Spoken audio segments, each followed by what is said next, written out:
It may be one of the world's most reclusive states, but it seems the power of the web is slowly lifting the veils of secrecy on North Korea. Instagram, Twitter are now all in North Korea, and there's even claims that Pirate Bay was preparing to drop anchor there. So what's all this about? I mean, North Korea isn't exactly the first country we think of when it comes to social media. Earlier, RT's Alexei Yershevsky joined me to help me straighten this one out.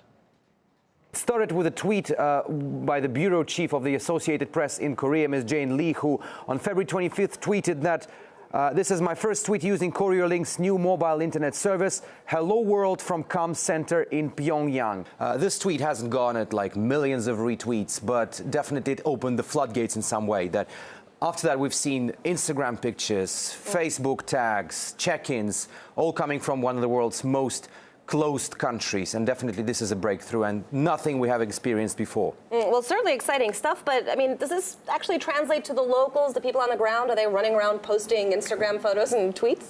Well, the KoreaLink, the only internet provider in Korea, you know, a phrase like that would have been unthinkable some 3 years ago. Korea. It launched this service, the mobile internet service, but for now it's only available to visiting guests. It's not available to the local population, but they can already send text messages to each other and even make video calls to each other, which is already a breakthrough for a country where having curtains on windows is outlawed, because then it would mean you have something to hide. So, which is not something I heard about before. And I'm curious, is this something that you personally would have ever imagined seeing in North Korea? I mean, you've been to the country. What's it been like when you visited? Well, I saw the curtains part. I saw that all windows were open when I was there some 7 years ago. You have to change in the bathroom?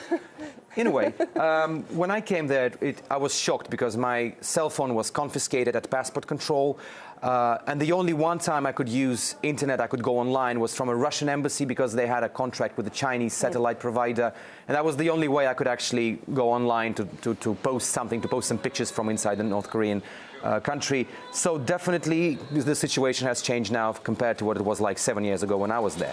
And I'm curious, of course, it's hard for us to speculate as to why these changes are happening, since it's a fairly closed country. But do you believe that this has something to do with the change in leadership, a younger, more energetic man who's perhaps more aware of things like 3G, for example? Absolutely. When Kim Jong-il, the late Korean leader, said that the country needs to embrace the new high-tech technology, the new high-tech era, probably his son, who is now in charge of the country, took these words very seriously. We recently saw a visit of one of Google's top executives to the country, something unthinkable again, which is crazy if you think about it 3-4 years ago. Then we saw a visit of a flamboyant NBA player, former NBA player, Dennis Rodman, who actually said that Kim Jong-un is his friend for life. So all this shows that North Korea wants to open up to the world. The question is certainly to what extent the country will open itself up. Of course. And I'm really curious, Alexei, this whole Pirate Bay story, what exactly is going on there? I was quite confused about that. Well, first we heard a statement published on Pirate Bay's website that, I quote, "Today we can reveal that we have been invited by the leader of the Republic of Korea to fight our battles from the network." It is ironic in many ways, because Pirate Bay, as we know, is always being prosecuted globally, and North Korea is also in a very difficult situation, let's put it this way. They even changed their logo for a short period of time. The typical Pirate Bay ship was replaced with a ship having North Korean flags on it.